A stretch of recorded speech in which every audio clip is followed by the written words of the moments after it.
Seterusnya kita Okay, ke ma'am. sesi yang keempat bertajuk drone programming. Saya ingin memperkenalkan dua orang penceramah seterusnya. Encik Muhammad Faizul Emizal Muhammad Ghazi, pensyarah dari Jabatan Teknologi Maklumat dan Komunikasi, berkelulusan Sarjana Muda Teknologi Maklumat, Universiti Malaya, berpengalaman mengikuti kursus Certified Drone Operation Maintenance Repair dan terlibat dalam bidang drone dari tahun 2018 sehingga sekarang. Penceramah kedua untuk sesi keempat, Encik Muhammad Hazri bin Hasnan, juga pensyarah dari Jabatan Teknologi Maklumat dan Komunikasi Politeknik Engku Omar. Berkelulusan Bachelor of Computer Science, Universiti Pertanian Malaysia, berpengalaman dalam kursus Certified Drone Operation Maintenance Repair. Dijemput penceramah kita pada petang ini, Encik Muhammad Faizul Emizal Muhammad Ghazi dan Encik Muhammad Hazri bin Hasnan untuk sesi ceramah yang bertajuk drone programming. Dipersilakan. Ya, terima kasih Puan Siti. Assalamualaikum untuk hari ini. Assalamualaikum dan selamat petang semua. Boleh dengar? Ya, dengar? Boleh. Peserta dengar? Okey, Dengar. so saya akan start saya punya slide. Sekejap, eh.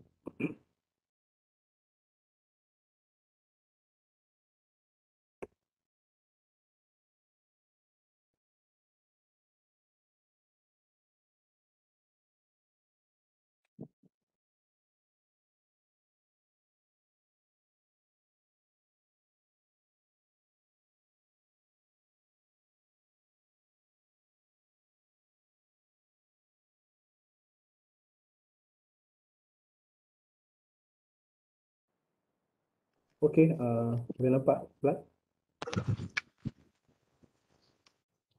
Slide? Boleh tuan. Okey, peserta boleh nampak semua slide. Okey, bagus. So kita teruskanlah. Untuk bahagian yang terakhir, saya rasa untuk hari ini, kita pergi kepada basic drone programming.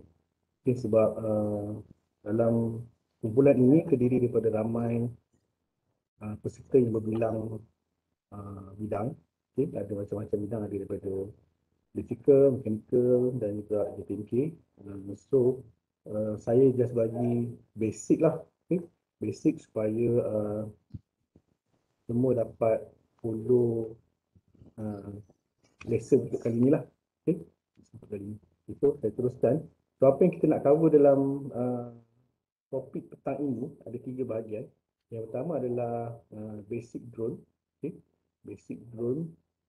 Slide bergerak ke? Gerak tuan. Okey, slide.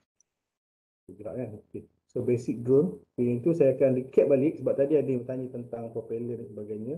So nanti saya akan explain balik sebab untuk kita programkan drone, kita kena faham sedikit sebanyak macam mana drone itu terbang. Okay. So saya akan recap balik lah apa yang telah diterangkan oleh ramai sebelum ni. Dan kita akan pergi pada drone programming. Semua drone programming yang kita akan buat ni adalah yang paling basic lah. Okay. Drone programming yang paling basic. Okay, supaya semua orang dapat follow. Okay. So 3 ni yang kita cover petang ni. So course outline dia introduction. Kita tengok balik pada komponen. Komponen saya akan sentuh komponen yang ada kaitan sikit dengan programming. Ada kaitan dengan awak nak faham macam mana drone tu fly lah. Yang selebihnya saya rasa penceramah sebelum ni dah explain dengan detail lah. Okay. So saya just cover beberapa komponen saja. Dan kita tengok macam mana drone fly. Okay. Dan kita tengok pada programmable drone. Sebab bukan semua drone boleh diprogram. Okay. Ada jenis-jenis tertentu saja yang boleh diprogram. Dan kita ada buat aktiviti sikit. Hopefully semua boleh terlibat. Sebab dia hanya memerlukan browser je nanti. So kita akan cuba gunakan simulation untuk kita try programkan drone. Okay. Dan yang terakhir saya nak cover sikit sebelum Q&A.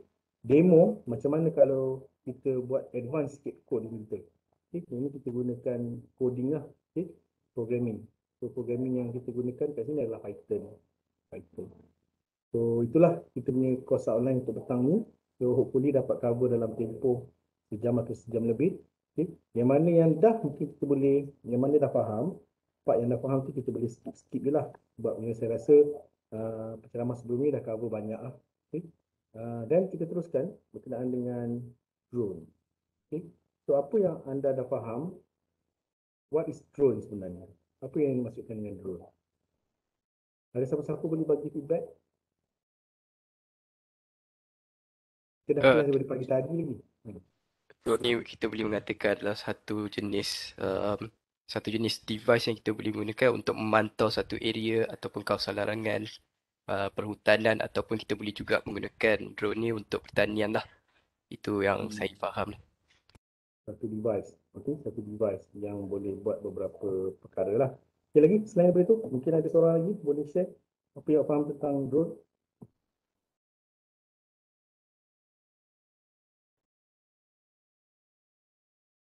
Petang-petang ni dia nyantuk sikit kan, so kita berinteraksi sikit lah, tanya lah. Apa lagi? Apa yang faham tentang drone? Kita recap sikit yang dah cover sebelum pagi tadi. Faiz Hakim.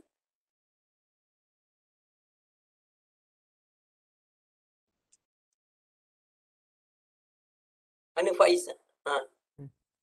Okay, yang saya faham drone hari ini ialah satu macam alat dan macam device tadilah untuk bantu manusia membuat kerja yang macam daripada udara. Kalau dalam surveying boleh buat plane survey menggunakan UAV. Macam alat yang bantu manusia lah. Okey. So device lah, device. Tapi dalam arti kata lain, device itu adalah robot. Dia robot yang boleh terbang. Betul tak? Betul kan? Dia adalah robot lah. Sebabnya dia ada dia punya proses, dia ada dia punya controller dia. Okay? Sebab tu dia boleh menerima arahan daripada remote. Tak kira lah awak gunakan remote ni ada banyak lah. Ada radio remote, ada yang jenis wifi. Wifi tu biasanya kalau beli yang drone yang proprietary tu, contohnya macam DJI, so dia ada dia punya controller dia macam ni. Tak apalah, awak siapa yang nampak tengok kamera tu, kamera saya tu ada saya tunjukkan. So ni jenis controller yang proprietary lah. Okay. Ada juga yang hanya gunakan telefon saja. So apa-apa pun drone ini boleh dikawal. Okay. Drone ini boleh dikawal. So selain daripada itu, kita panggil juga drone ni sebagai unmanned aerial vehicle lah. Okay. Sebabnya dia adalah vehicle yang tidak ada penumpang, tidak ada pemandu, semuanya pemandu tak ada dekat atas tu. Dia boleh dikawal secara remote. Okay. So kenapa semakin berkembangnya teknologi drone sebenarnya, kalau ikutkan daripada setahun ke setahun, sekarang ni pun makin popular sebab teknologi ni semakin canggih lah. Okay. Sebab dulu bot perlukan kos yang mahal untuk kita ada dia punya, macam yang penceramah sebelum ni terangkan, komponen-komponen dulu agak mahal. Dan motor yang digunakan tu pun semakin lama semakin murah. So that's why teknologi drone ni dapat kembang sebab dia dah jadi sesuatu alat yang affordable untuk semua orang ada. Okay. So, itu sedikit sebenarnya berkenaan drone. Apa kegunaan drone? Selain tadi saya dah dengar lah ada yang bercakap berkenaan dengan kita nak buat survey, okay, surveying, lagi dah buat dalam pertanian. Selain daripada itu, apa lagi kegunaan drone? Boleh kita share sikit? Untuk penggambaran, Gambaran. Okey, correct. Betul, bagus. Lagi? Penghantaran. Penghantaran. Okey, betul lah tu. Bagus lah. Sebab actually main purpose dia adalah sebenarnya kalau sebelum ni kita gunakan untuk buat penggambaran dan juga sama ada video ataupun image, gambar, picture, ataupun kita buat pemantauan. Pemantauan tu tadi macam tadilah. Kita buat inspection. Okey, ada tempat-tempat yang human tak possible untuk pergi, kita boleh hantar drone. Okay. Dan yang terkini kalau ikutkan dalam keadaan COVID ni, tiba-tiba drone ni popular juga untuk penghantaran, masih lagi dalam permulaan lah. Sebabnya orang nak gunakan drone sebab ada beberapa limitation menyebabkan masih lagi belum boleh digunakan secara komersial lah. Okay. So type of drone kat sini kita mungkin sebelum ni dah diterangkan, kita ada quadcopter, yang ni kita ada 4 motor. Okay, dia type of drone ni depend kepada jenis berapa banyak motor yang dia ada lah. Kita ada hexacopter, yang ni ada 6. Okay. Dan kita ada octocopter, ini yang ada 8. Okay. So setiap satu ni kebiasaannya consumer punya drone kita hanya ada quadcopter lah. Macam yang ni lah. Ini kalau dapat tengok dekat kamera saya, so saya tengah pegang sekarang ni jenis quadcopter. Okay. Ini yang kecil. Kalau tengok yang besar sikit, ini besar sikit lah. So yang ni pun quadcopter juga. Biasanya kita gunakan untuk buat sama ada hobi ataupun kita juga guna untuk buat pengambaran lah. Okay, dia ada kamera kat sini. Betul lah, kalau siapa yang tu selain boleh tengok dekat slide, boleh tengok dekat kamera saya tu. Okay, ni lah. Okay, so itu jenis-jenis drone ada.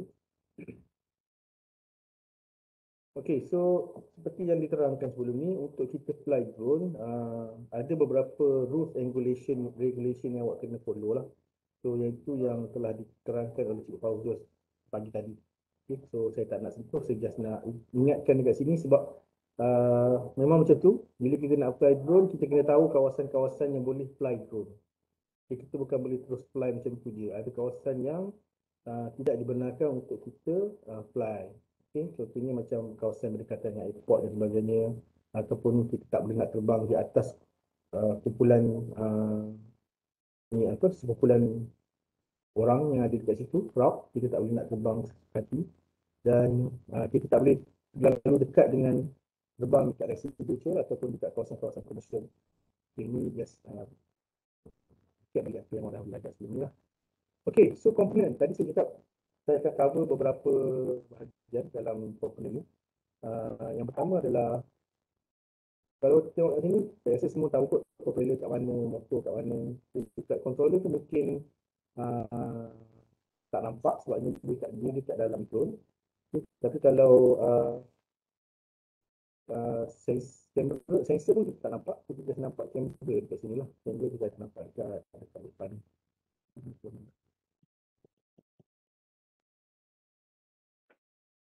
Okay, so kita kepada Cik frame. Faizul, ada Ada mic ke? Suara tak berapa clear. mic. Sekarang clear tak? Boleh tak? Ke masih lagi tak clear? Okay, clear sikit.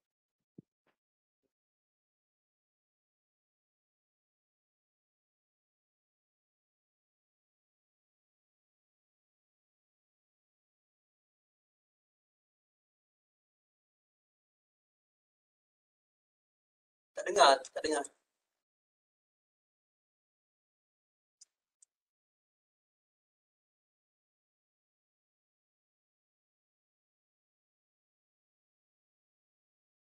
Tak dengar. Tak dengar apa? Tak berapa clear apa? Mute macam mute.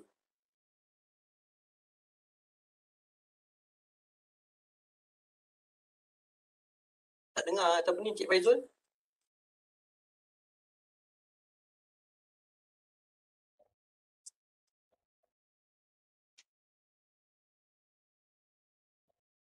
Tak berapa clear, tak ada apa? Tak ada suara.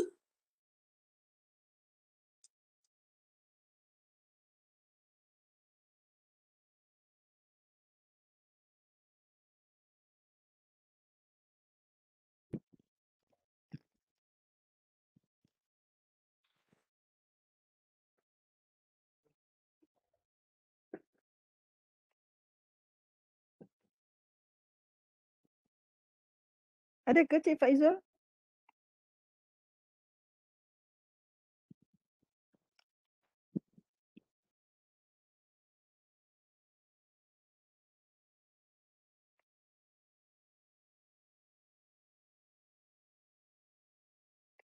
Mute.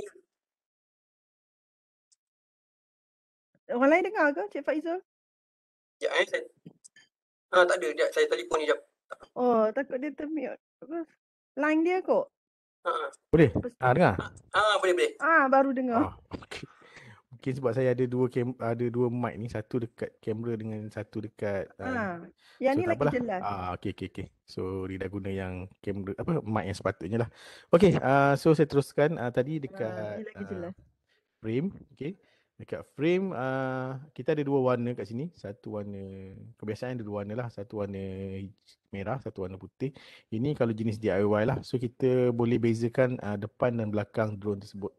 Okay, so kita kena tahulah depan dan belakang sebelum kita nak programkan drone tersebut. Dia ada satu istilah dipanggil headless. Headless ni drone yang tak kisah mana depan belakang, dia boleh adapt dengan dia punya controller dia. Tapi kebiasaannya kita gunakan indikator ini bila kita nak kawal, kita tahu drone kita tu sedang menghadap ke arah mana. Okay. Yang kedua adalah berkenaan dengan motor. So motor kat sini, tadi pun saya dengar ada ceramah sebelum ni dah terangkan berkenaan dengan motor brush dengan brushless.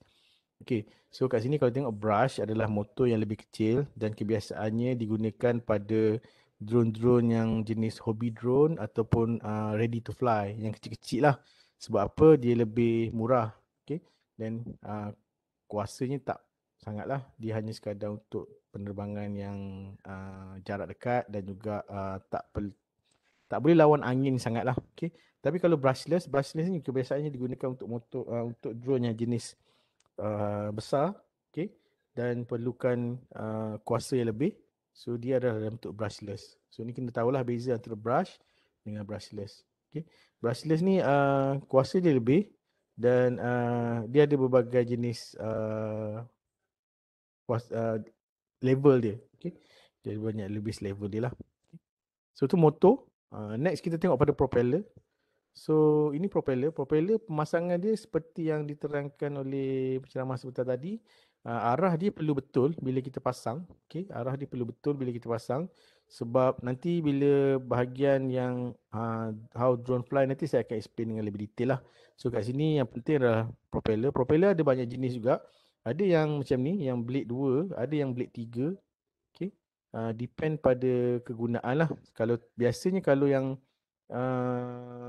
racing drone tu dia ada 3. Okay.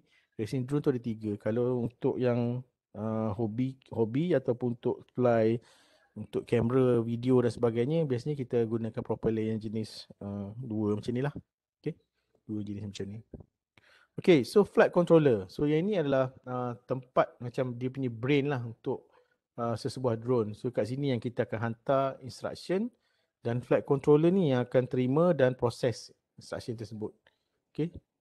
Contohnya kalau kita nak nak pusing ke kiri ataupun nak pusing ke kanan ataupun nak bergerak ke kiri ke kanan ataupun kita nak naik atas ke bawah. So kita hantar instruction kepada flight controller. Flight controller akan hantar kepada kawalan motor dan seterusnya barulah motor itu dipusingkan mengikut kuasa yang sepatutnya lah, power yang sepatutnya. Okay, so itu sebahagian daripada komponen. So saya harap semua dapat follow sebabnya benda yang sama je, cuma saya nak fokus kepada flight controller ni sebab kat sini yang kita akan terima arahan untuk buat sesuatu lah, drone tu buat sesuatu. Okay. Next kita tengok pada how does a drone fly. Okay, kat sini kalau kita tengok macam complicated kan. Macam tadi adalah beberapa orang yang macam cuba fahamkan macam mana drone ini terbang. Okay, actually dia ada menggunakan konsep 4 degree of freedom. Kat sini kita ada 3 translation dan juga 1 rotation. Okay, apa maksud kat sini? Supaya drone itu boleh berada pada zero angular momentum. Apa maksud zero angular momentum? Supaya drone tu boleh stay static tanpa, kalau macam tadi kita bercakap tentang helikopter tadi, dia ada satu propeller dekat belakang tu untuk balancekan dia. Tapi kalau drone yang kita ada kita ada banyak motor macam ni, dia memerlukan 4 translation dan saturation supaya dapat 4 degree of freedom ni supaya dia dapat stable lah. Dia tak berpusing-pusing. Kalau tak kan, kalau kipas ni bila berpusing pada putaran yang tak sepatutnya, nanti dia akan lost dia punya control. So that's why kita ada 4 putaran macam ni supaya kita dapat seimbangkan dia dan dia berada pada keadaan yang stabil. Okay. So kat sini kalau tengok Okay, kalau 4 kipas ini, dia berputar pada kelajuan yang sama lah. Sebab kita cakap tentang, tadi kita dah cakap tentang motor. Bila dia berputar pada kelajuan yang sama dan daya tujahan dia tu melebihi berat drone, maksudnya kuasa yang kita bagi pada motor tu lebih kuat daripada beban yang ada. So dia akan bergerak ke atas. Faham tak? Faham tak? Clear. Okay. So bila kita ada kuasa, kita bagi pada semua motor ni serentak. Jangan, kalau balance tak balance, itu yang kadang-kadang drones tu pergi melilau tu. Dia, motor tu mungkin dah rosak ataupun ada something yang tak betul pada propeller dia, menyebabkan drone tu tak stable lah. Okay. So kalau kita nak dia bergerak ke bawah, kita kurangkan kelajuan ni serentak. Okay. Kurangkan kelajuan ni serentak supaya daya untuk tujahan ke atas itu berkurangan dan berat drone tu boleh bawa drone itu ke bawah balik. Okay, so ini dipengaruhi oleh berat drone lah. Okay. Kalau drone yang ringan tu mungkin kena turun ke habis baru dia landing lah. Kalau tak, dia akan masih lagi hovering lah. Okay. Next adalah hover. Okay, hover ni bila kita letakkan kuasa atau daya pada kuasa motor tu sama dengan berat. Kita boleh adjust lah. Pada controller tu bila kita main dengan dia punya remote, bila remote itu stable pada satu kedudukan, so drone itu akan hovering. Dia tak akan naik ke atas ataupun turun ke bawah. Okay. So ini konsep motor untuk kita hover. Dan kalau kita nak dia bergerak ke kiri, nak bergerak ke kiri, motor, dua set motor ni, motor yang sebelah kiri ni, dia kelajuan dia lebih kurang berbanding dengan motor belah kanan. So barulah kita punya drone ni akan bergerak ke kiri. Boleh dapat tak? Faham tak konsep dia? Faham tuan. Okay. So ni kalau kita nak left, kalau nak ke right pun sama juga. Kita propeller ataupun motor sebelah kanan itu lebih perlahan berbanding dengan sebelah kiri. So dia akan move right.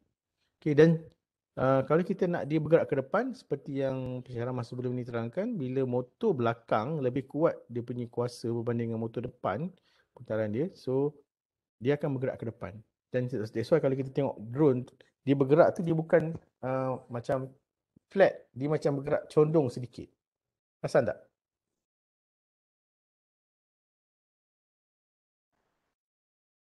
Saya on camera balik.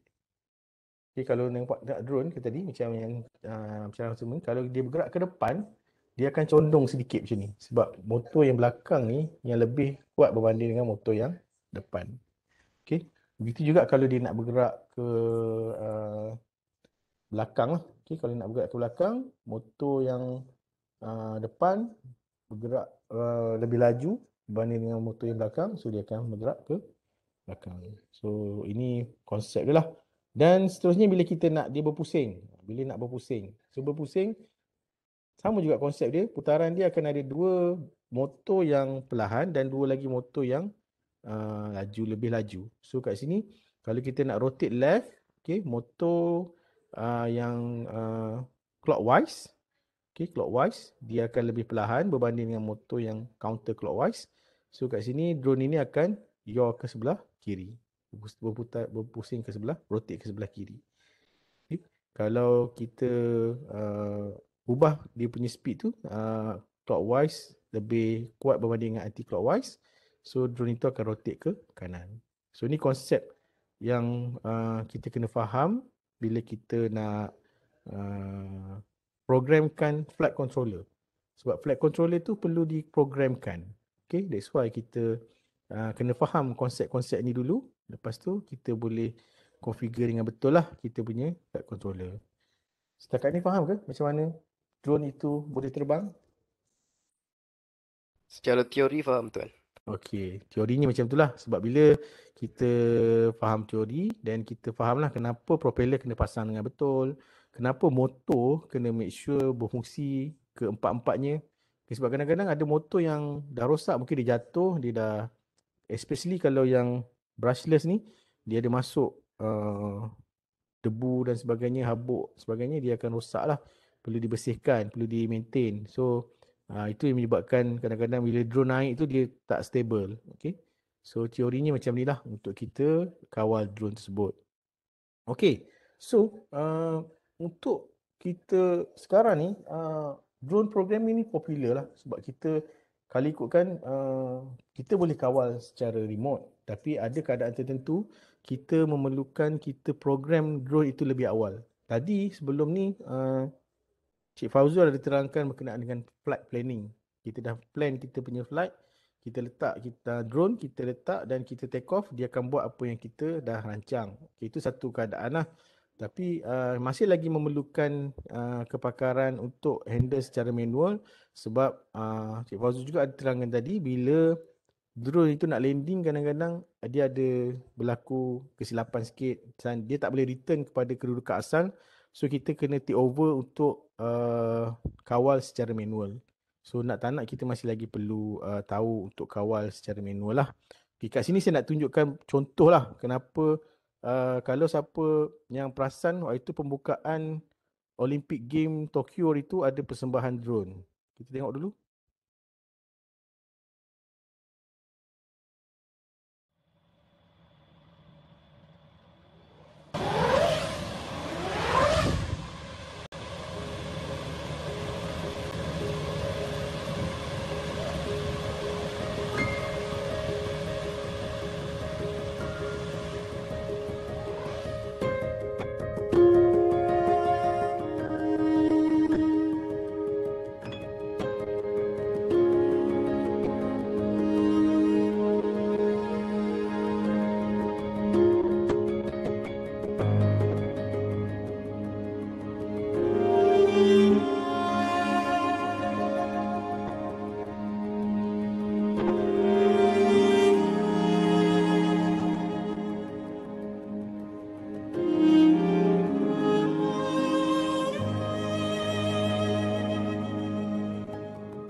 Okey, kalau dengan jumlah drone yang macam tadi, agak-agak kita kawal secara manual ke atau macam mana? Itulah nak tanya, tak accident ke? That's why kita perlu programkan drone itu untuk dia panggil sebagai swarm dalam bentuk kumpulan. So yang itu kita kena programkan dia lah. Dia tak ada kawal satu persatu. Contohnya kalau kat situ mungkin ada lebih daripada 1000 drone. So tak possible untuk kita ada 1000 orang untuk kontrol kan. Dan mungkin akan tak sukar lah. That's why kita programkan dia supaya dia buat pergerakan seperti yang kita dah rancang. So itu adalah antara kenapa sebab kita perlukan drone yang boleh diprogram lah. Okay, drone yang boleh diprogram. Okay, so programmable drone. Tadi saya ada cakap programmable drone bukan semua drone boleh diprogram. Okay, kalau kita beli drone yang hobby drone tu yang murah-murah tu yang untuk main-main tu biasanya yang tu tak boleh nak diprogram lah. Okay. So untuk kita programkan drone ada beberapa kaedah. Ini yang saya cakap tentang yang kebiasaan yang digunakan lah. Mungkin ada cara lain, kaedah lain untuk memprogramkan drone. Okay. Tapi kebiasaannya kita untuk learning, untuk proses pembelajaran kita boleh gunakan block programming. Kejap lagi saya akan tunjukkan apa itu maksudnya block programming. Satu lagi kita boleh programkan juga menggunakan JavaScript. Okay, JavaScript ni sebelum ni asalnya kita gunakan untuk kita buat website, tapi telah di-extendkan untuk kita boleh juga guna untuk kawal drone. Dan yang paling famous sebenarnya kalau untuk coding adalah kita menggunakan Python. Okay, menggunakan Python. Okay, so sebab kita nak fokus pada block programming saja, so saya nak fokuskan pada drone untuk education lah. Okay, drone untuk education. So ada beberapa jenis drone. Okay, ada beberapa jenis drone. Yang pertama adalah DJI Tello. Yang ini adalah under DJI juga. DJI adalah antara salah satu manufacturer untuk drone yang popular. Okay, dia ada banyak keluarkan berbagai jenis drone yang sedang digunakan sekarang lah. Dan dia ada keluar satu drone yang mini untuk kita gunakan, boleh digunakan untuk kita belajar program dan juga untuk kawalan. Yang kedua adalah Parrot Mambo. Yang ini pun sama juga. Ini adalah dikeluarkan oleh Parrot. Parrot pun adalah salah satu pengeluar drone juga. Okay. Dan kita ada Robolink Co-Drone. Yang ini pun ada juga. Boleh digunakan untuk ni. Ini ada perbezaan dia lah. Okay. Dan juga ada Flybricks. Okay, Flybricks. Kejap lagi saya akan tunjukkan gambar dia. Apa beza dia. Okay. Kelebihan kalau kita gunakan Tello ni dia dah built in dengan kamera. Kalau Parrot Member tu dia nak kena add kamera. So yang ni dia dah datang dengan kamera, boleh ambil gambar dan juga boleh diprogram. Itu kelebihan dia lah. Okay. Out of the box, kita tak perlu buat apa-apa pun, kita dah boleh programkan dia. Okay. So ni gambar-gambar yang ada. Okay, ni contohnya yang ni adalah dua ni. Yang sebelah kiri kanan ni, ini adalah Tello. Dia ada dua. Satu Tello yang biasa, yang kedua adalah Tello Education. Okay, yang ni adalah Parrot Member. Yang ni tak ada kamera. Kalau nak kena add on kat atas ni. Okay, yang ni ada Code Drone juga. Code Drone pun setahu saya tak ada kamera. Kalau nak kita kena tambah. Yang terakhir adalah Flybricks. Yang ni pun macam Lego lah sebenarnya. Dia boleh pasang. Tapi more on STEM learning lah. Macam mana kita gunakan untuk kita belajar memprogramkan drone untuk basic lah. Okay, basic. Okay, ni adalah semua drone-drone yang ada lah. So kenapa? Sebab dia boleh capture built-in kamera dia adalah 720 resolution dia. Okay, support sampai 720. Kamera dia 5 megapiksel. Kita boleh terbangkan selama 13 minit. Drone ni kebiasaannya depend pada kapasiti bateri lah. Okay. Kalau untuk yang kegunaan biasa ni paling lama pun dalam setengah jam macam tu kot. So kalau kita dapat terbangkan drone yang kecil macam ni untuk 15 minit ke bawah tu dah cukup bagus lah. Okay. Dia boleh hover dengan stabil. Mungkin sebab dia punya sensor yang ada tu sangat bagus. Okay, boleh diprogramkan untuk terbang secara kelompok. Swarm ni adalah untuk kita terbangkan drone ini secara kelompok. Okay, kita boleh buat dance. Drone ini boleh menari dalam kumpulan dan sebagainya. Okay, so ini kan antara kelebihan-kelebihan dia lah. Dan dia ada support juga SDK. SDK ni adalah kalau ada macam ni SDK, so kita boleh programkan dia menggunakan sama ada Python ataupun block programming lah. Okay, Python ataupun block programming. Okay. So dia juga boleh di-attach pada dia punya controller. Contohnya handphone kita ni, kita boleh attach pada headset untuk jadikan pandangan dalam bentuk VR. Macam yang kalau kita nak bawa racing drone tu biasanya kita nak, bila pakai racing drone kita kena pakai dia punya headset tu. Okay, so kita akan ada pandangan dalam bentuk VR lah. Okay. Dan dia ada apps untuk support dan juga controller capability. Kita boleh gunakan controller yang mana-mana yang sesuai yang kita boleh gunakan lah. Contohnya macam controller game tu pun boleh kita gunakan untuk kita control drone jenis Tello ni. Okay. So selain daripada yang saya terangkan tadi, apa lagi drone yang boleh dikontrol? Ada. Contohnya DJI Matrix. Yang ni kalau cari, dia adalah jenis enterprise. Memang besar, boleh diprogram. Tapi harga dia sangatlah mahal. Okay, sangat mahal. Satu lagi cara yang murah sikit untuk kita, murah untuk kita hasilkan drone yang boleh diprogram adalah kita gunakan DIY drone. Okay. DIY drone. Kita buat sendiri drone kita punya controller semua ni kita gunakan yang open source dan kita boleh control drone inilah. Okay.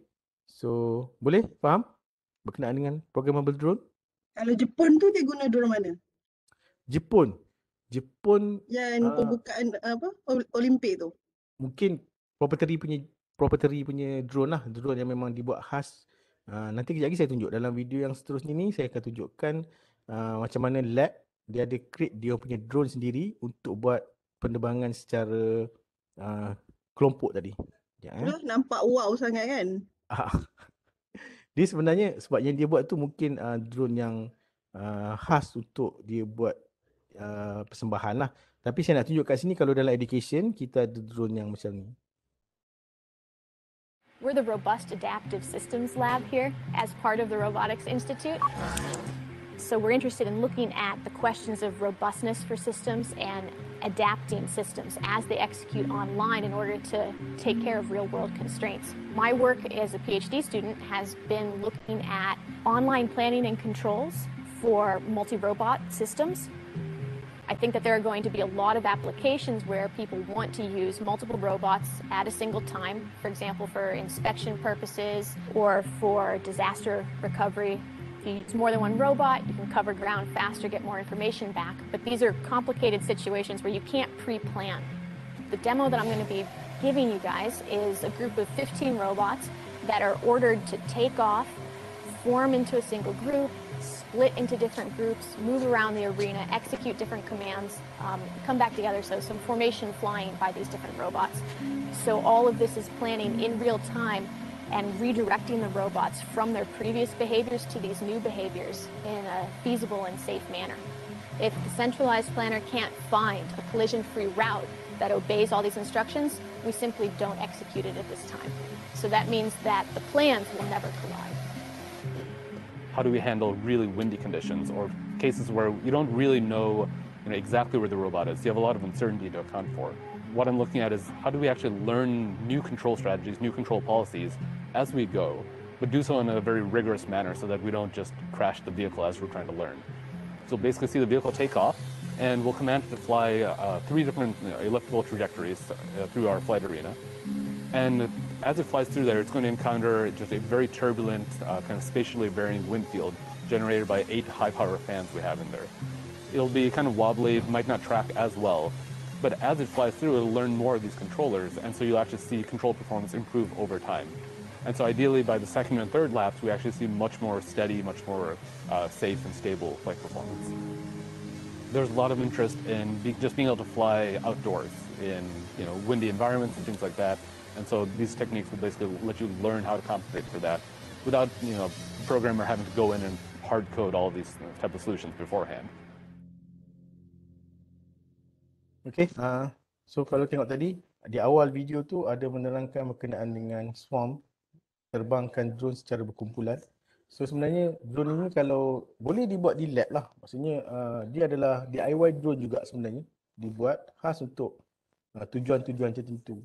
Okay, kalau yang macam tanya yang Jepun tadi tu, mungkin dia dah ada satu set of ataupun memang ada dikeluarkan drone yang boleh diprogram secara bundle macam tu. Tapi kalau di lab pun sebenarnya kita boleh buat drone, DIY drone, tapi boleh dikawal menggunakan programming.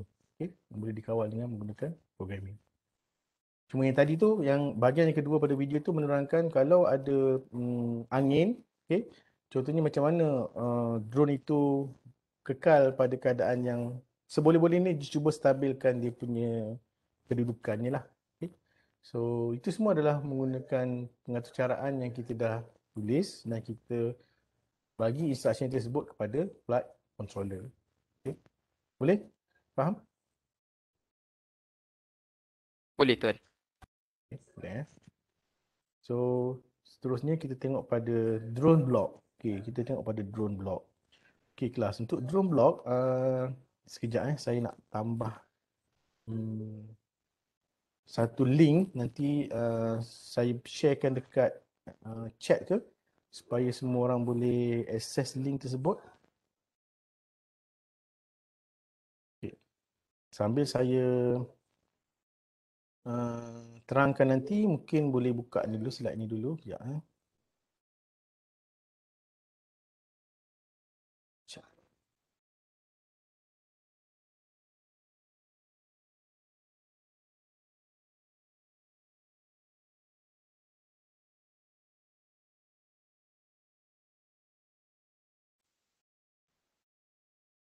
Boleh tak tengok link yang saya share dekat chat tu?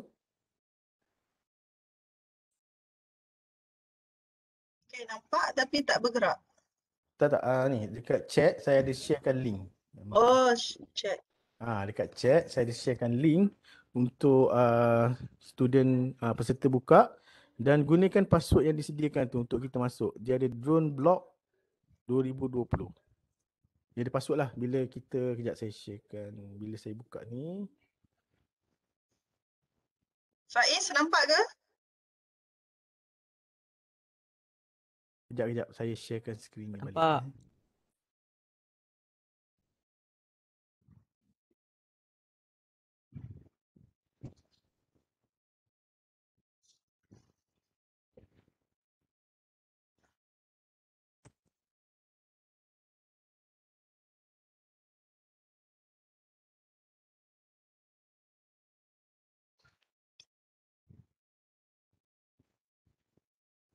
Nampak tak browser?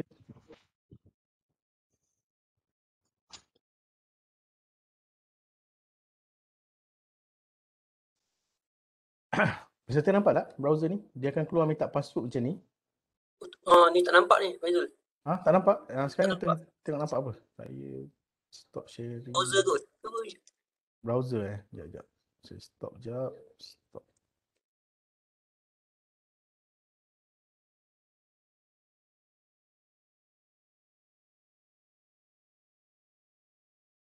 Sekarang? Klik. Okay. So kalau buka link yang saya bagi tadi, dia akan minta untuk masukkan password. So password ni adalah drone block, DRONE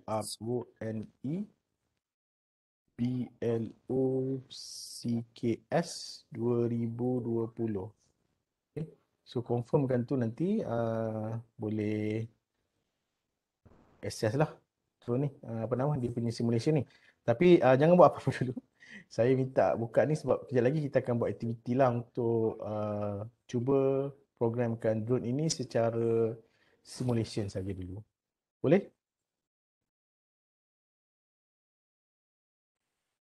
Boleh ke? Boleh tuan. Boleh Ya. tuan. Okay. So saya balik pada slide saya sekejap.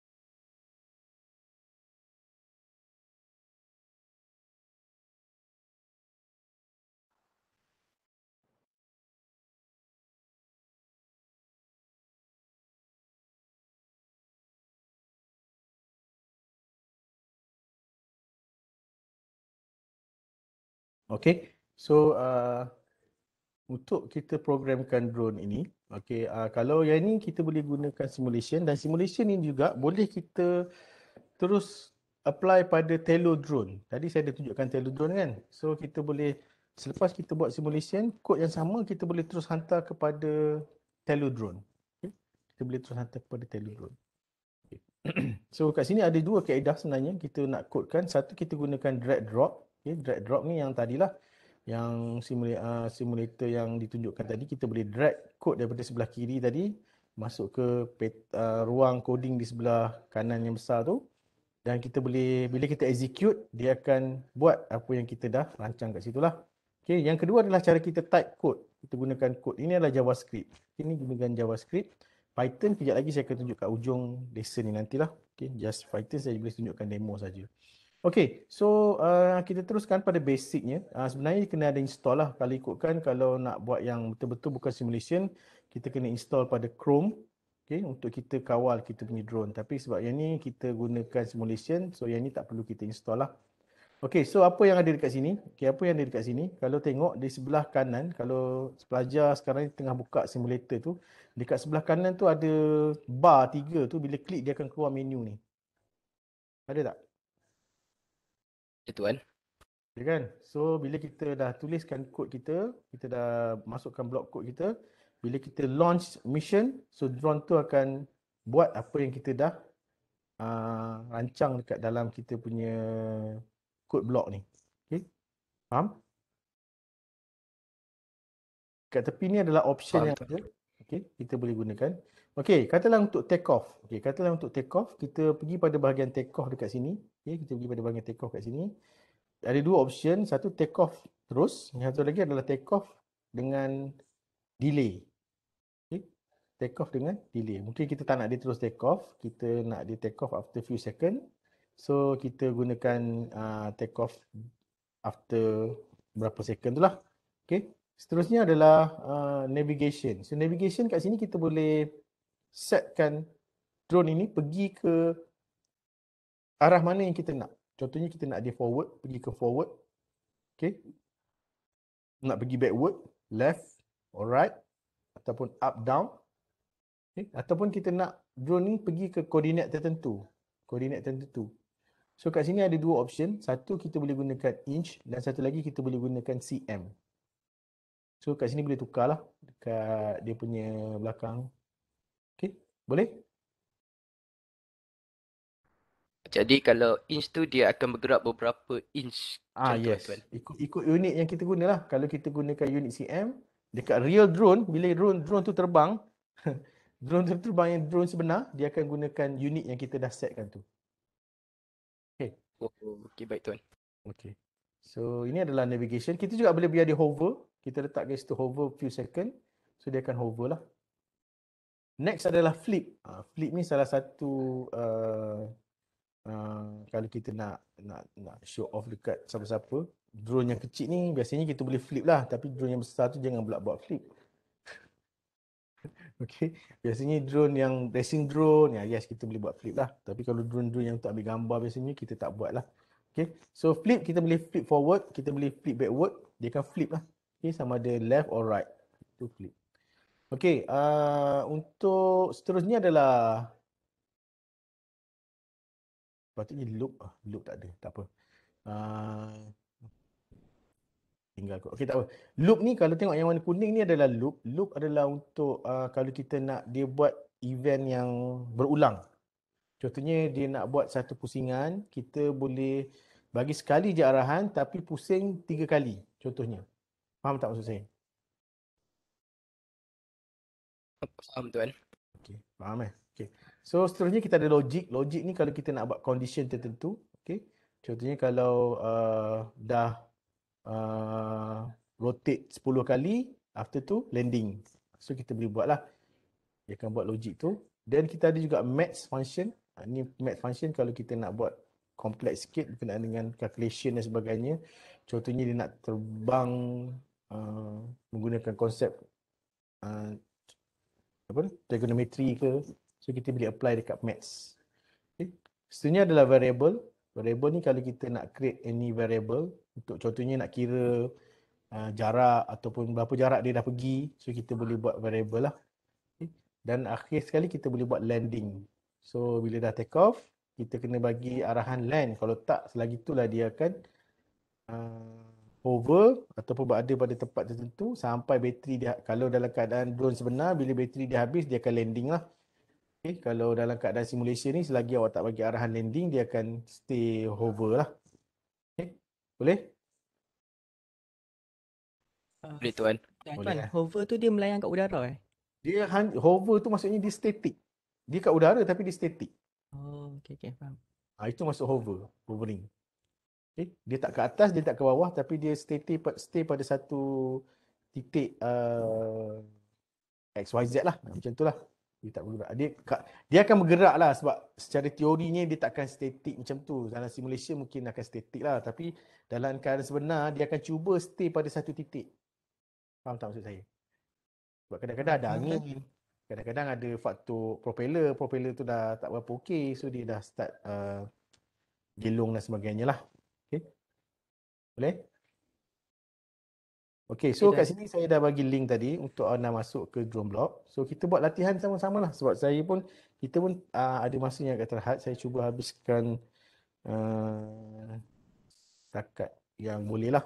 Okay. So aktiviti yang pertama adalah untuk take off and landing. Okay, take off and landing. So apa yang cuba buat adalah kita masukkan satu take off punya block. Ini kita panggil block lah. Okay, take off punya block. Lepas tu kita setkan dia sebagai hovering untuk 10 second. After 10 second dia landing. Boleh tak? Cuba buat. Semua boleh masuk ke website tadi? Boleh Encik. Boleh Encik.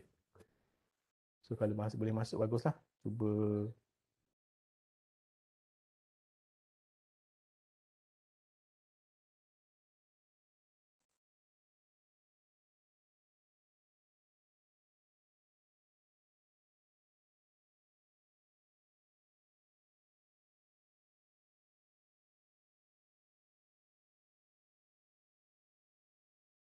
Sekarang nampak tak saya punya screen sedang buka simulator? Nampak tak? Nampak tuan.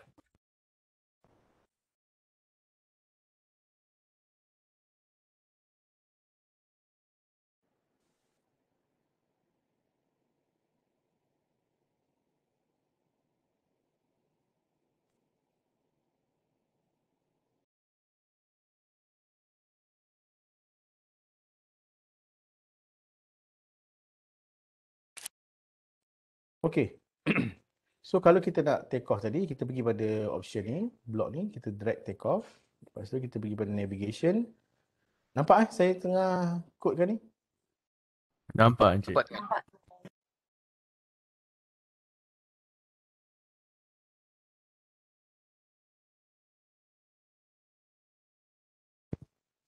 Take off. So kita nak dia hover. Pada hover. 10 second hover. Kat dalam ni kita boleh ubah value dia. Dan dia landing. So make sure semua blok ni bersambung lah. Okay, ni paling senang lah. Kita just nak belajar konsep programming saja. Kalau saya ajar kod memang takkan sukar lah untuk semua follow. Okay, so kat sini kalau kita nak launch dia punya mission ni, kita pergi pada menu tepi ni. Menu ni. Klik pada launch. Tengok pada drone ni. Nampak tak?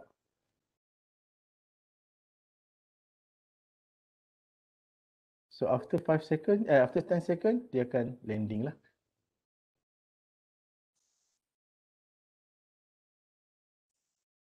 Nampak tak? Kan? Ya. Kalau Nampak, kita nak take off tu, kita nak adjust dia punya take off punya berapa tinggi tu kat mana? Take off berapa tinggi? So kita gunakan navigation ni, kita nak pergi ke mana? Top, up lah, naik lagi. Kayaknya kalau kita nak start take off je. Take off kita contoh kita ambil 1 meter ke 2 meter je. Tengok tak kat sini kita letak lah. Take off. Tengok nak pergi berapa cm? 500 cm. Berapa cm yang kita nak? Try lah, ni try je. Kalau tinggi sangat dia naik tinggi pula. Beri set dulu. Okay, so dia naik 10 second and dia naik 20 cm. Daripada take off tadi dia akan naik 20 cm. Lepas tu dia hover untuk 10 second. Lepas tu 10 second lama sangat. 5 second lah. Okay, lepas tu dia landing. Okay, so pergi pada ni. Kita launch mission. So dia akan naik. Dia akan terus naik lebih pada tu. Dalam keadaan simulation macam tu lah. Tapi keadaan sebenar dia akan terus naik lah. Faham tak? Okay, Tuan. Maknanya kita take off tu, kita tak boleh adjust lah. Kita just boleh Take adjust off, navigation. take off kebiasaannya dia ada dia punya macam, kalau kita kawal, kita kena buat calibration lah. Take off tu setinggi mana dia take off. Okay. Dengan take off kita punya kipas dengan kita punya setting tu, bila default take off dia setinggi mana. So kita boleh set lah sebenarnya dekat kita punya flight controller tu. Sebab yang tu kita set dekat flight controller. Faham tak? Dekat flight controller kita boleh set minimum kita nak dia hover dekat mana. Sebabnya dia kena hover pada keadaan yang selamat lah. Lepas tu baru kita bagi arahan pada dia. Okay, faham Tuan. Okay. So ni adalah aktiviti yang bersama. Dapat semua? Boleh take off dan boleh landing? Boleh Tuan. Boleh Dapat Encik. Okay. So kita teruskan dengan aktiviti yang seterusnya. Kita tengok kalau kita nak buat looping pula. Okay. Ini contoh kalau kita nak buat loop lah. Okay. Kita nak buat loop. So kita take off, kita set speed dia kepada 30 inci per second. Lepas tu kita hover for 10 second. Lepas tu kita repeat 4 kali untuk dia fly forward. Dia pusing ke kanan 90 darjah. 4 kali. Okay. Selepas tu dia akan hover 10 second. Lepas tu dia landing. Boleh? Try. Kalau siapa yang daripada JTMK tu dapat kod belah kanan tu, sepatutnya dia faham lah. Ni sem berapa ya?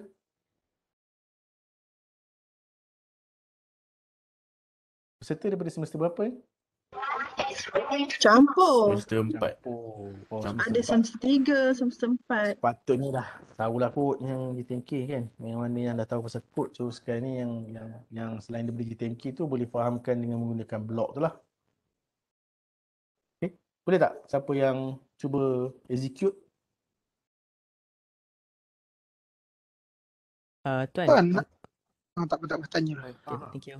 Masa coding ni kan kita connect dengan drone kita ke? Ya, sebab sekarang ni saya tak boleh nak demo sebab saya guna internet. Sebab biasanya kita akan connect guna wifi. Oh, tak pakai USB lah. Yes, kita connect guna wifi. So drone ini kita onkan dia punya connection wifi dia, kita connect pada wifi dan kita bagi instruction pada dia lah. So bila kita execute, dia akan terima arahan dan dia akan buat benda ni. Oh, okey okey. Thank you tuan. Okay. So saya tak boleh nak demo secara live. Kalau face to face, insyaAllah boleh. Tuan, yang untuk application tadi tuan bagi tu, dia boleh directly convert to coding ke tuan? Yang mana? Yang Yang tadi browser, contoh yang yang simulation take tadi off tu. semua tu. Tak boleh. Yang itu adalah yang paling asas untuk saya perkenalkan, nak bagi konsep pada awak yang drone ini sebenarnya boleh diprogram. Oh, faham.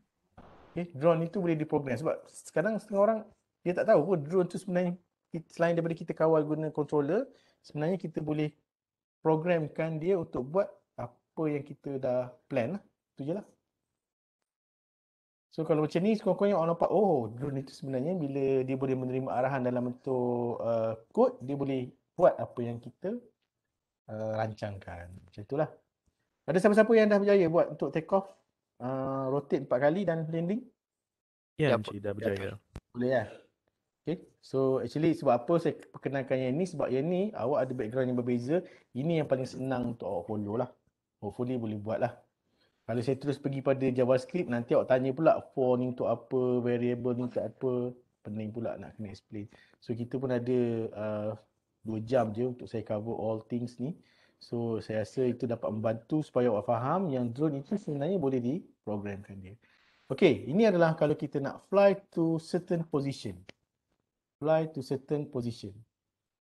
Okay, take off, hover sekejap for 10 second, then fly ke satu titik X50, Y50, Z50. Then dia hover for 5 second, then landing. Ini nampak arahan yang kita gunakan untuk kita bagi arahan pada drone ini untuk pergi ke satu titik. Okay, boleh try? Okey, tapi kalau tadi siapa yang tanya tadi yang buat dekat browser tu boleh hantar ke drone sebenar ke tak? Boleh. Kalau awak pergi dekat Android phone, kalau awak ada drone Tello tu, kalau awak ada Android phone, awak boleh download satu apps nama yang sama, drone block, so awak boleh programkan awak punya Tello drone tu. Konsep yang sama, block yang sama. Tapi tu saya kata bukan semua drone support untuk diprogram out of the box lah. Okay. Kalau nak buat juga program, kalau DIY, biasanya kita akan pergi pada Python punya coding. Okay. Boleh? Ada siapa-siapa dah berjaya untuk pergi ke certain position? Berjaya tuan. Dah tuan. Simple kan? Sebabnya dia block. Kalau kena tulis kod, mungkin ambil masa lah. Okay. Okay, seterusnya adalah flip. Okay, flip. Okay, flip. Okay, kalau flip dalam keadaan sebenar, kita tak boleh flip banyak-banyak kali. Apa jadi kalau kita flip banyak kali? Dia boleh lose control. Lose control satu. Okay, lagi selain daripada tu? Nanti dia boleh stall. Stall tu mungkin kadang-kadang ada jugalah jadi. Tapi efek dia sebenarnya adalah pada bateri. Sebab kalau awak flip beberapa kali, sebab bila dia nak flip, apa jadi? Macam tadi kita dah belajar konsep how drone fly kan? Apa drone tu kena buat untuk membolehkan dia flip?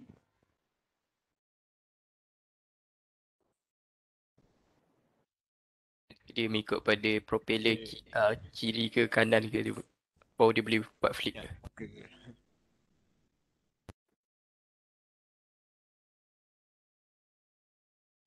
Sorry, semula-semula sorry ada gangguan sikit tadi. Dia mengikut pada propeller kiri atau kanan, baru dia boleh membuat flip. Okey, bila dia nak flip, maksudnya kalau dia nak flip daripada nak flip ke belakang, dia kena bagi arahan pada motor depan untuk tiba-tiba untuk kuat tau. So bila kuat barulah motor belakang ni akan stop dan dia akan flip. Lepas tu dia akan stable balik. Faham tak? Sebabnya dia perlukan daya tujahan yang kuat untuk membolehkan bahagian depan ni tolak pusing, lepas tu dia akan stable balik. Tak apalah nanti kalau sebab benda ni kalau face to face kita boleh demo dan tengok kan. So macam saya cakap tadi, bila flip dia akan guna lagi banyak bateri.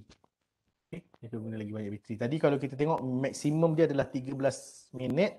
Biasanya kalau awak buat demo flip ni biasanya kurang daripada 10 minit dia dah landing sendiri lah. Bateri dia dah out of bateri lah. Okay, faham? Boleh? Faham tuan. Okey, ini yang biasanya kalau kita nak contoh flight plan. Okey, tadi Cik Fauzul dah terangkan berkenaan dengan flight plan kan. So apa yang dia nak buat? Apa yang drone itu nak buat? So kat sini contohnya drone ini perlu take off dan up setinggi 60 cm. Ini just simple flight plan lah. Simple nak bagi idea pada awak. Ini yang dimasukkan dengan flight plan program. Kita perlu plankan dia untuk buat benda ni. Okay. So kat sini dia akan pergi ke depan, jarak dia dalam 150 cm. Lepas tu dia flip, dia hover. Okay. Dia pergi lagi ke satu lokasi yang jarak dia lebih kurang 150 cm.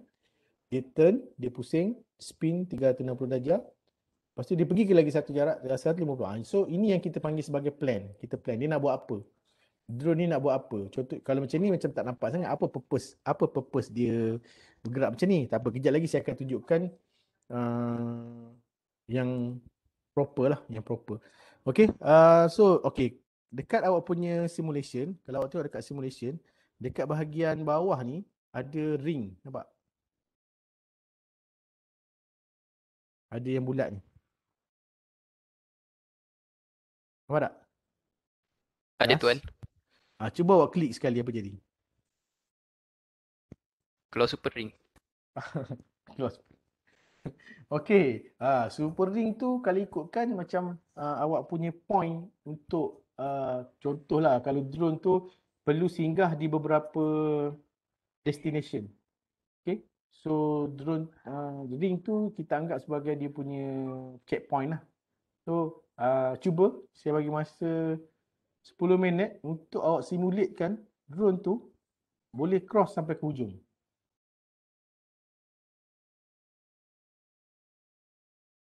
Boleh tak? Ke lama sangat? Kalau siapa-siapa yang berjaya buat? Ada yang nak display ke? Itulah. Kalau siapa yang berjaya nanti kita bagi masa dulu untuk diorang cuba dalam masa kita ada sekarang pukul 4.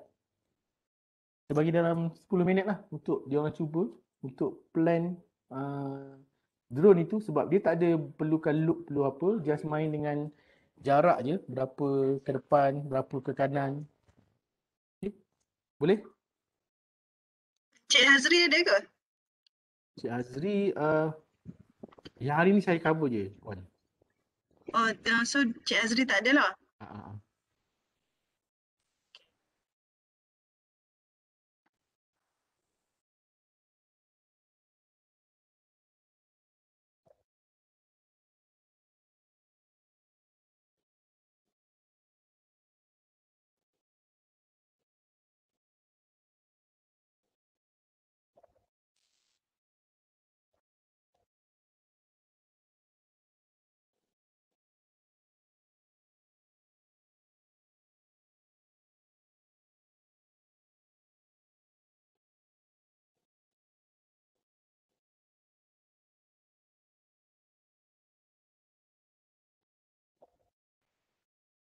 So, dengar tak tadi?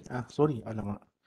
So, kita sekarang pukul 4.05 minit. So, dalam 4.15 kita tengok ada siapa-siapa yang boleh selesaikan cabaran ni.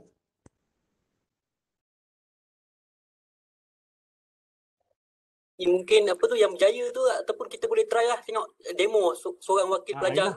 So, peserta kan? dalam siapa yang tu nanti kita minta dia demo kan lah. Setakat mana dia boleh buat. Tak semestinya sampai hujung. Setakat mana yang dia boleh buat. Dia maksudnya drone ni dia akan naik ke atas kan? Naik ke atas lepas tu kita masuk dalam tu kan? Yes, naik atas, dia masuk ke gelung yang pertama, lepas tu dia perlu bergerak ke kiri sikit. Lepas tu dia perlu gerak ke depan lagi. Dia macam tu lah. Macam mana kita tahu dia tinggi tu? Sampai berapa kat tinggi tu? Kena try adjust lah dekat dia punya apa namanya? Dekat dia punya jarak tu. Sama ada main inci ataupun cm. Sebab benda ni kena calibrate sebenarnya. Memang apa-apa pun kalau drone sebenar pun kita kena calibrate dia.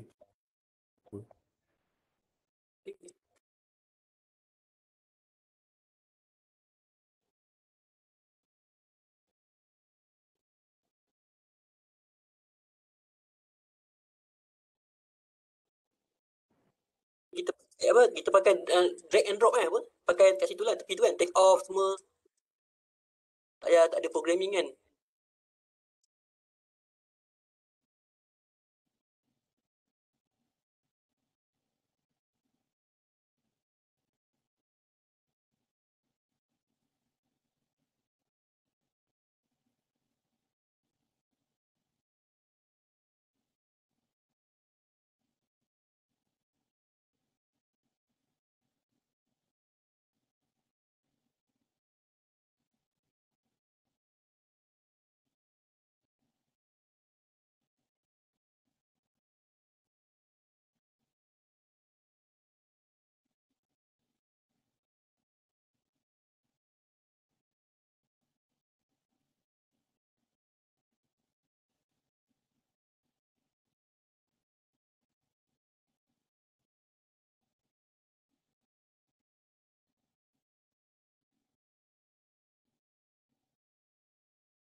Bolehkah belajar? Sedang Okey, buat, Puan. Puan. Sedang buat. Siapa nak display? Cuba.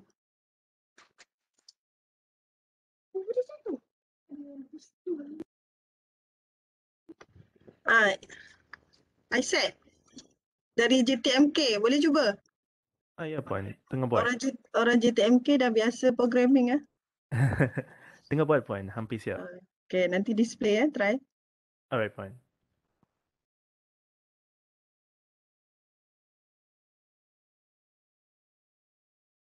Encik Faizul. Ya. Faizul. Apa ni dalam JTMK ada ke apa khusus ni program ni? Tak ada. Khusus. Oh. Cuma kita introducekan programming. So bila programming ni sebenarnya dia boleh apply je pada mana-mana. Sebab drone actually bukan part of lah, tapi kita ada robotik sebenarnya.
Ada ke yang boleh buat sampai hujung?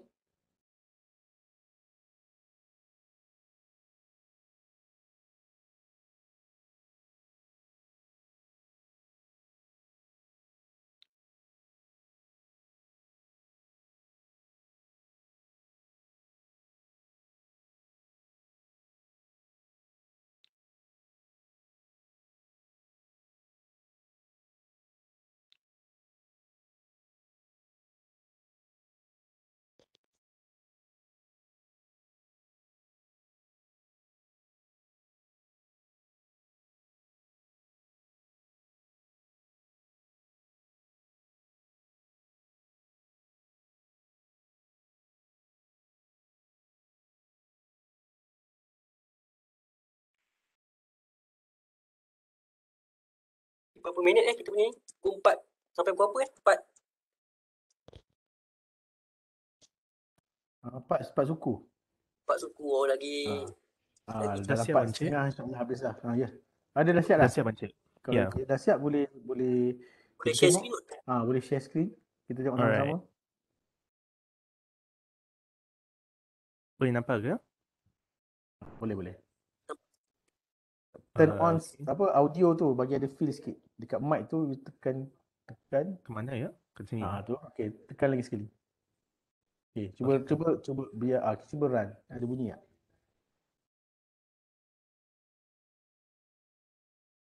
Tak ada bunyi. Ada. Okay.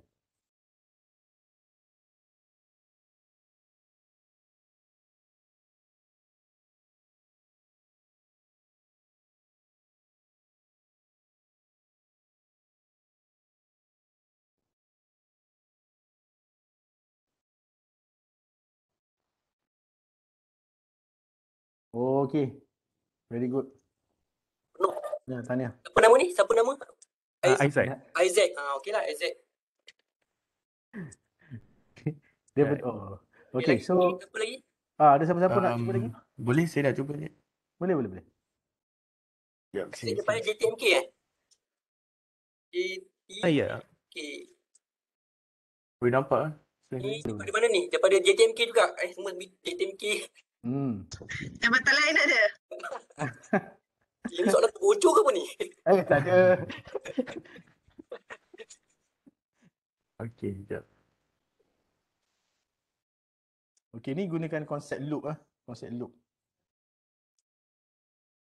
Sebab dia ada pattern. Dia boleh gunakan konsep loop lah.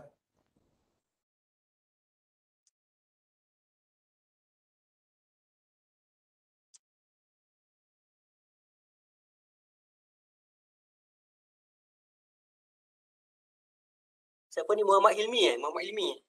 Nah, ya. Muhammad Hilmi. Muhammad Hilmi. Ada hadiah ke penganjur? Kena tanya penganjur Cik lah. Fauzul. Saya tak je tengok mana yang boleh buat. Yang mana display dapat drone Sekejap. Saya boleh stop. Okey. Share. Okey, terima kasih. Terima kasih Imi. Terima kasih Azad, terima kasih Imi. So itulah actually itu kod untuk actually yang paling simple lah, kita guna block je. Kalau ikutkan kita kena type dalam bentuk coding. Okay, ni contoh lah, saya sharekan solution dia lah. Kalau ikutkan yang Hilmi buat tadi tu lagi proper sebab dia pakai loop. Okay, kalau untuk kita terangkan secara asasnya, kalau kita nak terang pada yang background yang lain tu, dia macam ni pun cukup lah. Kita tak payah buat loop, kita buat sequence saja. Ikut turutan satu persatu. So kalau kita fly pun dia akan buat benda yang sama macam yang Hilmi dengan Isaac buat tadilah. Okay. So tahniah, terima kasih kerana bagi kerjasama dan cuba untuk kita kodkan drone ini. Okay, tak apa, saya teruskan dengan slide. So, ada sikit saja lagi yang saya nak cover. Okay, so tadi dah berjaya untuk buat challenge ini. Okay. Actually kita nak bagi gambaran, ini adalah challenge yang biasanya kita buat lah. Dan kebiasaannya kalau kita nak jadikan dia lebih baik programming tu, kita kena adapt dengan, kita kena integratekan dengan AI lah. Okay, AI supaya dia boleh ada sensor pada drone itu boleh detect ada obstacle dan sebagainya. Kejap lagi saya akan tunjukkan video yang ada lah. Okay, sebab saya tak boleh nak demo secara live, so saya just boleh paparkan beberapa video saja. Saya stop sebab saya lupa nak apa namanya.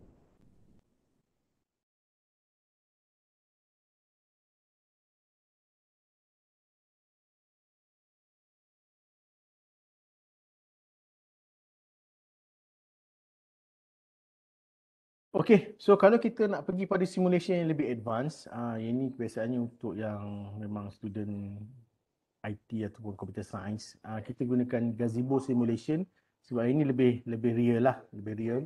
Sebab kita boleh ada guna sensor-sensor tertentu, cuma requirementnya agak tinggi untuk kita gunakan dan kita perlu install pada Linux punya environment ke Windows lah. Linux punya flight environment. Okey, ni contoh kalau kita integratekan dengan AI sedikit lah. So apa yang kita boleh buat adalah Telo ni sendiri kalau saya kodekan menggunakan Python, kita boleh buat obstacle avoidance. Avoidance ni maksudnya kalau ada halangan macam ni, sekejap saya on video.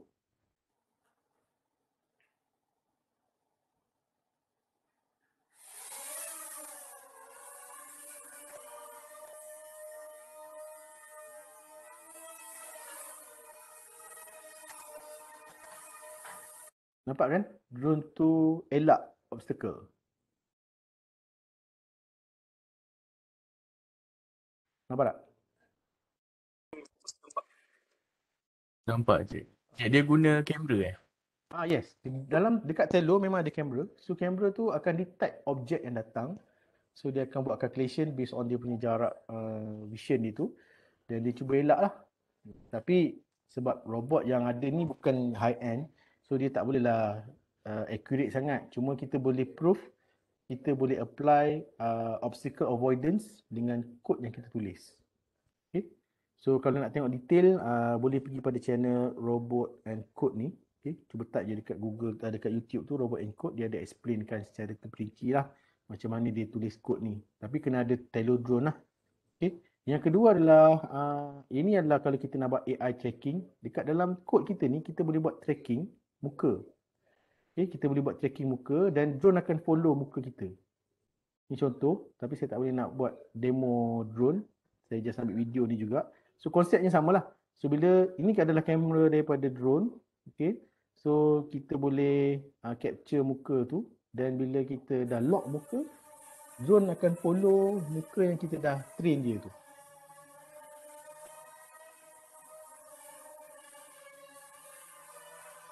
Cik, ni pakai OpenCV cik? Yes, OpenCV. OpenCV untuk kita gunakan vision lah. OpenCV kita gunakan dengan Python untuk kita bagi arahan pada drone lah. Sebab OpenCV untuk analyze gambar, video. Python untuk kita bagi arahan pada drone. Okay. So ni contoh kita applykan AI lah kan ikutkan, walaupun tak adalah sebab bila dia dah lock muka ni mungkin kita boleh letak muka kita saja yang di lock atau muka orang lain. So kita kena train machine lah, machine learning. Dia integrate juga dengan machine learning. Okay, machine learning. Sekejap lagi saya akan tunjukkan macam mana kalau contoh dia integratekan dengan machine learning. Okay. So ni kalau kita gunakan OpenCV untuk detect muka. Next kita tengok kalau dia yang ni dia gunakan AI untuk kenal pasti simbol tangan yang dia gunakan. So drone ikut instruction simbol tangan yang dia bagi. Okay. So, benda ni perlu di-train. Dia perlu gunakan machine learning untuk ajar AI OpenCV tu macam mana nak kenal pasti bentuk tangan. Sebabnya tangan ni dia kena ajar dengan banyak bergambar, bukan satu gambar je. Dia kena makin banyak gambar yang kita train kita punya sistem, makin accurate lah dia punya AI tu. Okay. Boleh? Faham? Boleh tuan. Okay. So dalam Politeknik juga, kita juga ada pertandingan robotik untuk drone. Okay, kita ada Fira Air dia panggil. So Fira Air ni kita ada, macam tadi juga, tadi kawan awak tadi boleh buat untuk simulation. Tapi kita kalau dekat pertandingan Fira Air tu, kita ada code yang sebenar macam ni. Dan kita kena programkan drone itu untuk lalu semua obstacle, elak semua obstacle ini. Okay. Dan dia kena follow line dekat bawah ni, line follower.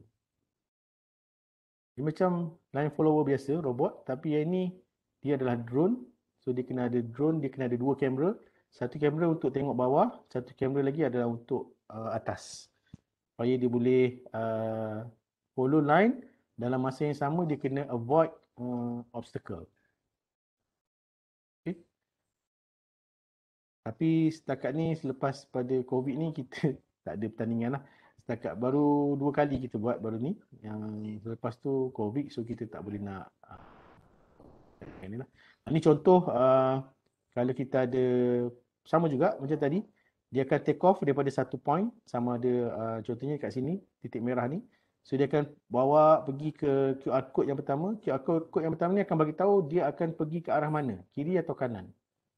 So kat sini QR code ni akan bagi tahu gerak ke kanan, so dia akan pergi pada QR code yang kedua. So QR code kedua ni dia akan pilih sama ada dia nak pergi ke depan ataupun ada siapa yang nak request annotation ke? Ke tertekan ke macam ni? Saya tertekan. Okay. So kat sini lah. So contoh ni adalah mission untuk selamatkan victim. Okay. So dia akan ambil semua victim ni, lepas tu dia akan hantar dekat landing pad lah. Landing pad. So ni contoh kita apply kita punya drone programming dan juga AI untuk kita selamatkan mangsa kebakaran contohnya. Itulah. Okay. So ni contoh contoh-contoh QR code yang dibagi supaya kita boleh ikut arahan dia tu. Okay, so itu saja daripada saya untuk basic drone programming. Saya harap manfaat untuk semua, tak kira lah mana-mana bidang. Hopefully awak dapat gambaran macam mana sesebuah drone itu sebenarnya boleh diprogram. Ada soalan tak? Peserta ada soalan?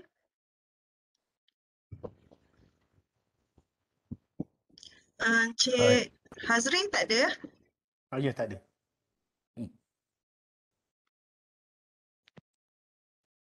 Assalamualaikum, Cik. Ya, Waalaikumsalam.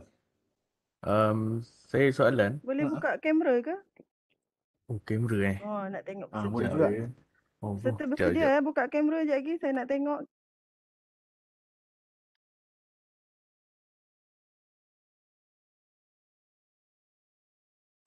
Okey, teruskan soalan. Terus diam.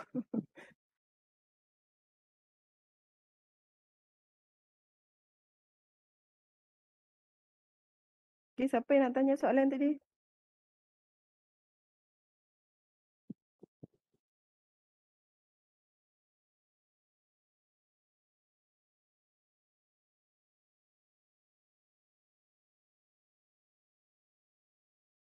Muhammad Nur Amjad. Dari jabatan mana? Ya saya. Puan, JTMK. Nak tanya soalan tadi ya? Bukan saya. Oh, bukan. Tadi Hilmi rasanya. Hilmi ya. Hilmi ada soalan? Ada, Cik. Ada, Puan. Okey. Cik, saya nak tanya. Tadi saya ada tengok macam DIY drone kan? Tapi macam mana kita nak integratekan dia dengan dengan programming, Cik? Dengan Python tu? Okey. Sebab ada library apa-apa? Yes, kena ada library. Dan kita kena pakai flight controller tertentu lah. Contohnya kita boleh gunakan Raspberry Pi sebagai dia punya flight controller ataupun kita boleh gunakan Arduino.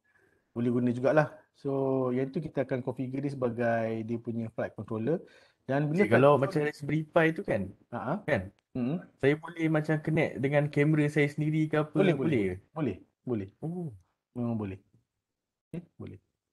Dan memang ada banyak sebab dia dalam tu kita akan run sama ada kita guna flight controller biasa ataupun kita install ROS, Robot Operating System dekat dalam tu.